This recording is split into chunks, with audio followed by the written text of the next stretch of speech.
მოგესალმებით, გამართულებო და ბატონებო, მივესალმებით საქართველოს პრეზიდენტს ბატონ გიორგი მარგველაშვილს და თქვენი ყველას სახელით მადლობას მოვახსენებ დღეს ამ შვენიერი საღამოს ორგანიზებისთვის და ჩვენი მოწვევისთვის. დიდი მადლობა ბატონო პრეზიდენტო. ამითვე ჩვენ კიდევ ერთხელ უსვამთ ხაზს იმას, რომ ეუთოს საპარლამენტო ასამბლეის საქართველოში გამართვის ხარდამჭერი მოსურნე იყო არა მხოლოდ საქართველოს პარლამენტი, არამედ სრულიად საქართველოს ხელისუფლება და ბატონმა პრეზიდენტმა, პრემიერ-მინისტრმა, მთავრობამ ყველამ სერიოზული წვლილი შეიტანეს ამ საკითხში. მე მინდა კიდევ ერთხელ დავუბრუნდე ჩვენი საპარლამენტო ასამბლეის დევის, ნდობის შენება დიალოგით. და მინდა გავიხსენო ის, რომ მე-12 საუკუნის პოეტი შოთა რუსთაველი, რომლის ციტირებითაც ბატონმა კანერვამ ამ კონფერენციის გახსნისთანავე კიდევ ერთხელ მოიგო ყველა ქართველის გული, იმასაც ამბობს, რომ გველსა ხვრელით ამოიყვანს ენად კბილად მოუბარი. ანუ არამც თუ მეგობართან, არამედ დაპირისპირებულ მხარესთან, ერთანაც კი შვიდი და ტაქტიანი საუბარია ყოველგვარი წარმატების გარანტი და უმტკივნეულო გზა. ვინაიდან მე ვხედავ, რომ ჩვენს ბევრ სტუმარს ჩვენი გამოსვლის თარგმანი ხელთ არ უპყრია, გადავალ ინგლისურ ენაზე, and I am switching now to English because I see that not all of you have the translation which was provided at the entrance. And I was talking about languages, and I was talking about dialogue. And I was complaining that how it is possible to have this dialogue when we speak on so many different languages. And we hope that translators, interpreters will do a good job. This issue is particularly painful for us Georgians because it's just 4 million Georgians around the world who speak and understand Georgian language. Therefore, we cannot communicate on our language to anybody. Therefore, if we want true dialogue between the nations, between the people, different languages are not helpful. Common values are helpful. We need to base our dialogue on common values, and then we will understand each other more and better. We need to base our cooperation on the values of democracy and democratic process, and then we will achieve these objectives which was set at the beginning of creation of this organization. Now, after more than 40 years of creation of the starting of the Helsinki process, 25 years of establishing the Parliamentary Assembly, we can underline remarkable achievements which laid down the foundation for the security architecture not only for Europe but for the world. But at the same time, we remember that quite a number of basic founding principles which was laid down during the Helsinki Final Act are violated. Sovereignty of nations, equality of the countries in an international arena. Many other principles of the so-called Decalogue are violated. And we need to do our best to fulfill all the promises which this organization gave 40 years ago, and the Parliamentary Assembly is trying to achieve also. Now, there are many reasons why we still have problems. And there will be many conferences and assemblies talking about those problems. But I want to suggest you to identify one of the problems and solve it right now. The reliable sources are telling me that some 40 years ago, when the Helsinki Final Act was adopted, there were enough people in the room, there was voting, everything went fine procedurally, and the decision was adopted. But there was one problem. That decision was not accompanied by Georgian wine. And that was not sealed with the glass of Georgian wine, which appears to be so necessary in order to make decisions effective.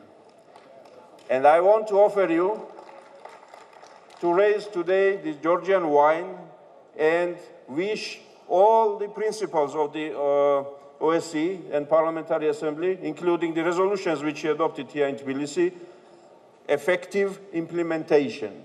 And you'll see after 1 year, we will see the result of this. Thank you very much.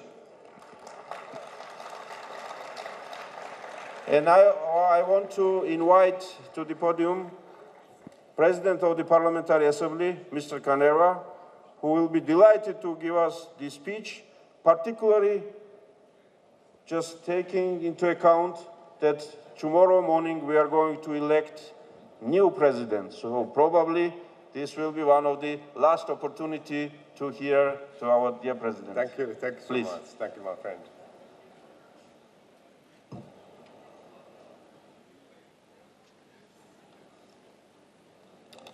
So, dear friends, Mr. President, Mr. Speaker, ladies and gentlemen, it's true that this is a little bit emotional moment for me.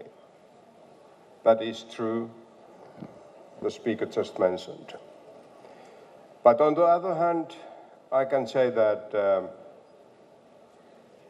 don't be afraid about future, because there will be no democracy, there will be no progress, there will be no welfare without our common issues, our common efforts, our common targets, our common principles.